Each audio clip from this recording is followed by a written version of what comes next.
Hello नमस्कार दोस्तों। KP astrology series में आगे अब बढ़ेंगे हम। स्टार्टिंग में मैंने कुछ बेसिक रूल्स बताए थे। इसके बाद हमने भाव कारकत्व की बात की थी, ग्रह कारकत्व की बात की थी, और प्रीवियस वीडियो में मैंने राहु और केतु के बारे में भी कारकत्व बताए थे। मगर मेरे पास फिर से रिक्वेस्ट आई कि मैं राहु और केतु को सेपरेटली बताऊं, तो आज मैं आपको राहु और केतु के बारे में सेपरेटली बताऊंगा। वैदिक एस्ट्रोलॉजी में राहु और केतु को हम शेडोई प्लैनेट या छाया ग्रह ट्रीट करते हैं, मगर केपी एस्ट्रोलॉजी में उन्हें एक फुल कंप्लीट प्लैनेट की तरह हम ट्रीट करेंगे। प्रैक्टिकली राहु और केतु कोई भी फिजिकल बॉडी नहीं होती, जैसे कि बाकी सभी प्लैनेट होते हैं वो आपके फिजिकल ऑब्जेक्ट होते हैं। राहु और केतु जो आपका मून जिस ऑर्बिट में रिवॉल्व करता है और अर्थ जिस ऑर्बिट में रिवॉल्व करती है अराउंड द सन, ये दोनों एक दूसरे को जिन भी पॉइंट पर इंटरसेक्ट करते हैं, मीट करते हैं, उन्हीं पॉइंट को हम रेस्पेक्टिवली राहु और केतु बोलते हैं। इन्हें नॉर्थ एंड साउथ नोड भी बोला जाता है, नॉर्थ एंड साउथ नोड। तो राहु और केतु कोई भी फिजिकल बॉडी नहीं है, जबकि ये बेसिकली ज्योमेट्रिकली कैलकुलेटेड पॉइंट हैं, जिन्हें हम कैलकुलेट करते हैं on the basis of point of intersection of orbit of earth and orbit of moon. ये तो बात हुई एक सेपरेट, जिसका हम यहाँ पर कोई डिटेल में डिस्कस करने वाले नहीं है। मैथमेटिकल एस्ट्रोलॉजी जो स्टूडेंट पढ़ना चाहते हैं उनके लिए मैंने अलग से एक्सप्लेन किया है, वैदिक एस्ट्रोलॉजी सीरीज में आप जाके देख सकते हैं। राहु और केतु ऑलवेज वक्री मोशन करते हैं। अब वक्री मोशन से क्या मतलब है? जनरली कोई भी प्लेनेट मूव करता है तो वो यदि एरीज या मेष राशि में है तो वहां से वो वृषभ राशि में जाएगा, फिर वो वहां से मिथुन राशि में जाएगा। इसको हम बोलते हैं डायरेक्ट मोशन। मगर राहु और केतु उल्टा चलते हैं। जब वो आपके मेष राशि से वो मीन राशि में जाएंगे, मीन से वो आपका कुंभ राशि में जाएंगे, इस तरीके से, इस तरीके की मोशन को वक्री मोशन बोलते हैं। तो वक्री मोशन में वो कभी कभी रेस्ट में भी आ जाते हैं। ऐसा होता है 2-3 दिन तक वो कहीं भी नहीं जाते, जिस जगह पे हैं उस जगह पर ही रुके रहते हैं। और 1-2 दिन के लिए हमें ऐसा भी लगता है कि वो डायरेक्ट मोशन करते हैं, पर इन जनरल वो वक्री मोशन करते हैं। एक राशि के अंदर वो अराउंड 18 मंथ्स या 18 महीने के आसपास रहते हैं। राहु और केतु को कुंडली के अंदर किन्हीं भी राशियों की स्वामित्व या लॉर्डशिप नहीं दी गई है।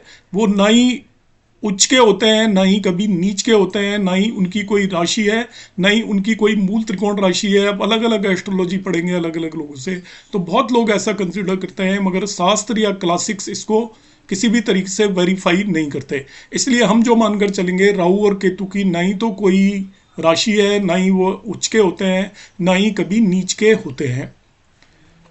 फर्दर हम राहु और केतु का कोई एस्पेक्ट भी कंसीडर करके नहीं चलेंगे। बहुत सारे लोग राहु और केतु का वही एस्पेक्ट या दृष्टि मानते हैं जो जुपिटर या गुरु की होती है, मगर हम ऐसा कुछ भी मानकर नहीं चलेंगे। Further, Rahu and Ketu represent any planet, then while analyzing event related to that planet, Rahu is given more importance than planet itself। जब राहु किसी भी ग्रह को रिप्रेजेंट कर रहा हो तो राहु को सबसे पावरफुल माना जाता है। केपी एस्ट्रोलॉजी में राहु और केतु दोनों की बात कर रहा हूं। तो राहु यदि किसी ग्रह को रिप्रेजेंट कर रहा हो तो राहु के रिजल्ट ज्यादा स्ट्रोंग होंगे as compare to that planet. इसको समझाने के लिए मैं मानता हूं राहु इज इन वीनस नक्षत्र। राहु वीनस के नक्षत्र में आ गया तो राहु का नक्षत्र लॉर्ड वीनस हो गया। इन दिस केस जब भी सपोज वीनस फोर्थ हाउस का सिग्निफिकेटर है, तो फोर्थ हाउस के रिजल्ट के लिए वीनस से ज्यादा इंपॉर्टेंट राहु हो जाएगा। तो राहु जब भी किसी भी प्लेनेट को किसी भी तरीके से रिप्रेजेंट करे तो उस प्लेनेट से ज्यादा स्ट्रोंग राहु हो जाता है। मैं फिर से एक्सप्लेन कर रहा हूं। वैसे भी केपी एस्ट्रोलॉजी में कोई भी प्लेनेट अपने नक्षत्र लॉर्ड के रिजल्ट देता है। तो राहु यदि वीनस के नक्षत्र में आ गया और वीनस फोर्थ हाउस का सिग्निफिकेटर है, तो राहु रिजल्ट देगा फोर्थ हाउस के। वीनस का प्रेफरेंस सेकंड होगा, फर्स्ट प्रेफरेंस जब भी आपको फोर्थ हाउस देखना है वो राहु का होगा। Further, in KP astrology Rahu Ketu are considered stronger than other significators. अब मैं समझाता हूं। मैंने आपको हाउस सिग्निफिकेटर की पूरी एक क्लास ली थी, उसके अंदर मैंने बताया था कि आपके 4 तरीके के सिग्निफिकेटर होते हैं, L1, L2, L3 and L4। उनमें L1 सबसे स्ट्रांग होता है, L2 दूसरे नंबर पर, L3 तीसरे नंबर पर, L4 चौथे नंबर पर। एक्चुअली L2 होता है उस भाव के अंदर स्थित ग्रह, और L1 होता है उस भाव के अंदर स्थित ग्रह के, प्लेनेट के अंदर स्थित ग्रह, उसके नक्षत्र के अंदर स्थित ग्रह, वो होता है L1। L2 होता है भाव के अंदर स्थित ग्रह, L1 होता है उस भाव के अंदर स्थित ग्रह के नक्षत्र में स्थित ग्रह। इस तरीके से हमने प्रेफर किया था। तीसरा होता था हमारा उस ग्रह, चौथा L4 वो होता था उस भाव का स्वामी, भाव लॉर्ड जो भी होता है। और थर्ड L3 लेवल का होता था उस भाव के स्वामी के नक्षत्र में स्थित ग्रह। ये 4 तरीके के सिग्निफिकेटर्स मैंने बताए थे। आपने यदि वीडियो नहीं देखा है तो वापस जाकर देख सकते हैं। अब इनमें से किसी भी लेवल का यदि राहु एक सिग्निफिकेटर हो गया, चाहे वो L4 हो गया, L2 हो गया, L1 हो गया, तो वो सभी के ऊपर सुपरसीड करेगा और वो सबसे स्ट्रॉन्ग सिग्निफिकेटर माना जाएगा उस भाव से रिलेटेड। तो किसी भी भाव से रिलेटेड जब राहु एक सिग्निफिकेटर बन जाता है तो उसे हम सबसे स्ट्रॉन्ग सिग्निफिकेटर मान के चलते हैं। राहु केतु इन केपी एस्ट्रोलॉजी। अब हम राहु के सिग्निफिकेशंस की बात करेंगे, ध्यान रखना। अभी मैं आपको एक्सप्लेन करूंगा कि राहु किन भावों का सिग्निफिकेटर है, किस तरीके से निकालेंगे। तो rule related to Rahu Ketu है, वो सिग्निफिकेटर होंगे जिस भाव में वो प्लेस्ड है। भाव पता करते हैं, भाव चलित कुंडली से, ध्यान रखना है। The planets in conjunction with Rahu and Ketu, तो वो उस प्लैनेट के भी सिग्निफिकेशंस के रिजल्ट देंगे। राहु जिसके साथ वो कंजक्टेड है, युति में है, और युति ऑलवेज राशि कुंडली से देखी जाती है। The planets expecting Rahu and Ketu, जो भी प्लैनेट राहु केतु को एस्पेक्ट कर रहा है वो जिन भावों के सिग्निफिकेटर होंगे, राहु केतु भी उन भावों के सिग्निफिकेटर्स हो जाएंगे। एस्पेक्ट भी हम राशि कुंडली से देखते हैं।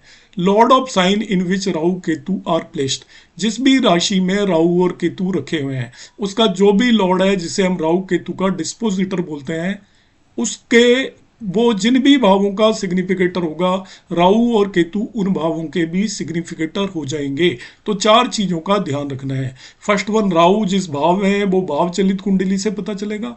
राहु जिसके साथ है कंजक्टेड वो राशि कुंडली से पता चलेगा। राहु को जो प्लेनेट एस्पेक्ट कर रहा है वो भी राशि कुंडली से पता चलेगा। और राहु जिस राशि में है उसका स्वामी वो भी राशि कुंडली से पता चलेगा। इन सभी का सिग्निफिकेटर राहु होगा। अभी मैं आपको प्रैक्टिकल एग्जांपल से समझाऊंगा। Will not consider aspect of Rahu and Ketu, मैं पहले ही बता चुका हूं, बहुत लोग एस्पेक्ट कंसीडर करते हैं, हम नहीं कंसीडर करेंगे। अब देखिए जो मैंने प्रीवियसली बोला था वो फिर से मैं बता रहा हूं। There are 4 type of significator of each bhav, L1 to L4। In any case if Rahu become significator of any bhav, इन चारों में से कोई सा भी बन जाए वो, it is considered as strongest significator.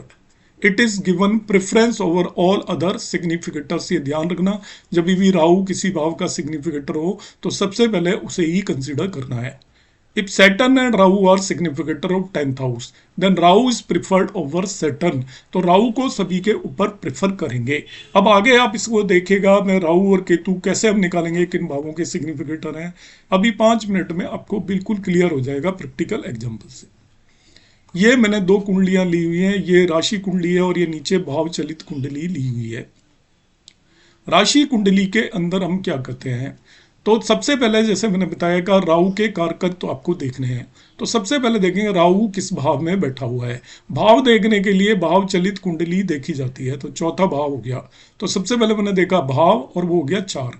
दूसरा हम देखते हैं राहु किसके साथ कंजक्टेड है, तो कंजंक्शन देखा जाता है राशि कुंडली में। तो राहु कंजक्टेड है गुरु के साथ। अब गुरु किन किन भावों का यहाँ पे सिग्निफिकेटर है वो देखना भी सीख लीजिए। देखिए गुरु 5वें भाव में बैठा है, उसका सिग्निफिकेटर होगा, और चौथे और 7वें भाव का स्वामी है। यहाँ 9 साइन है, यहाँ पर 12 साइन है, तो गुरु यहाँ पर सिग्निफिकेटर होगा चौथे, 5वें और 7वें भाव का। तो गुरु सिग्निफाई करता है 5वां, चौथा और 7वां भाव। तीसरा हमने बताया था राहु पर जिसकी दृष्टि एस्पेक्ट है, तो मंगल राहु को एस्पेक्ट कर रहा है, बाकी कोई भी नहीं कर रहा है। तो मंगल जिन जिन भावों को सिग्निफाई कर रहा है, मंगल 11वें भाव में बैठा है, देखो यहाँ बैठा है, और एक साइन इसका है 8वें भाव में और दूसरा साइन है तीसरे भाव में। तो ये सिग्निफाई कर रहा है आपको 11वां भाव, तीसरा भाव और 8वां भाव। तो देखिए मंगल सिग्निफाई कर रहा है 11th, 8th and 3rd house. चौथा मैंने बताया था कि राहु जिस राशि में उसका लॉर्ड, तो राहु 10 साइन के अंदर बैठा है, उसका लॉर्ड हो गया शनि। तो शनि किन किन भावों को सिग्निफाई कर रहा है वो हमें देखेंगे भाव चलित कुंडली से। तो शनि देखिए लग्न में बैठा है पहला भाव और लॉर्ड हो गया 5वें और 6ठे भाव का। तो शनि सिग्निफाई कर रहा है 1, 5 एंड 6। अब यहाँ पे जितने भी भाव आ रहे हैं ये सबका सिग्निफिकेटर राहु हो जाएगा। यहाँ से 4 मिलेगा, यहाँ से 5 और 7 एक्स्ट्रा मिलेंगे, यहाँ से 3, 8 एंड 11 और यहाँ से 6 और 1। किसी भी भाव को 2 बार नहीं लिखना है और सभी भावों को लिख लेना है। तो ये आपको मिल जाएगा 1, 3, 4, 5, इसके बाद यहाँ पर ये 6 आ गया, 7 आ गया, 8 आ गया, 11। इन सभी भावों का सिग्निफिकेटर राहु होगा। नेक्स्ट अब हम देख लेते हैं केतु किन किन भावों को सिग्निफाई कर रहा है, देखते हैं केतु किन किन भावों को सिग्निफाई कर रहा है। तो केतु के लिए भी हमने भाव चलित कुंडली ले ली है, देखिए तो बड़ा आसान है। सबसे पहले किस भाव में है केतु, यहाँ पे आपने देखा तो केतु बैठा हुआ है हमारे 10वें भाव में, तो 10th हाउस को सिग्निफाई कर रहा है, 10वां भाव। दूसरा हम देखेंगे केतु किसको सिग्निफाई कर रहा है, 10th हाउस को। इसकी केतु को कौन युति किसके साथ हो रही है, मंगल के साथ। तो मंगल अब किन किन भावों को सिग्निफाई करेगा, भाव चलित कुंडली से देखना है। तो मंगल एक्चुअली 11वें भाव में बैठा है, अभी देखा था हमने, 8वें और तीसरे भाव का स्वामी है। तो 11वें, 8वें और तीसरे भाव को सिग्निफाई कर रहा है। अब केतु को कौन दृष्टि डाल रहा है, तो यहाँ से गुरु दृष्टि डाल रहा है। तो गुरु किन किन भावों को सिग्निफाई करेगा, इस पे आ जाइए। गुरु 5वें भाव में बैठा है, चौथे और 7वें भाव का स्वामी है। तो 5वें और चौथे और 7वें भाव को हो गया। फिर हम देखेंगे इसका डिस्पोजिटर साइन लॉर्ड। तो केतु बैठा हुआ है 4 साइन में, साइन लॉर्ड हो गया चंद्रमा। तो राशि स्वामी चंद्रमा हो गया। चंद्रमा किन किन भावों को सिग्निफाई कर रहा है, देखिए चंद्रमा 8वें भाव में बैठा है और 11वें भाव का स्वामी है। तो ये सिग्निफाई कर रहा है 8वें और 11वें को। अब इन सभी भावों को एक साथ लिख दें। तो देखिए यहाँ से है आपका 3, यहाँ से है 4, 5, फिर आया आपका 7, यहाँ से 8 आ गया, 11 आ गया, 10 भी आ गया। ये सब भावों को लिख दीजिए। केतु इन सभी भावों का कारक है। तो इस तरीके से हम राहु और केतु के सिग्निफिकेशंस निकाल लेते हैं। बाकी सभी से ये अलग है। बाकी ग्रहों के कारकत्व मैंने आपको बताए थे किस तरीके से निकाले जाते हैं। तो उम्मीद है आपको ये अच्छे से समझ में आ गया होगा। आप देखते रहिए, चैनल अभी तक सब्सक्राइब नहीं किया है तो सब्सक्राइब कर लें। कमिंग वीडियोस में हम और आगे बढ़ेंगे केपी एस्ट्रोलॉजी में। नमस्कार, जय श्री राम।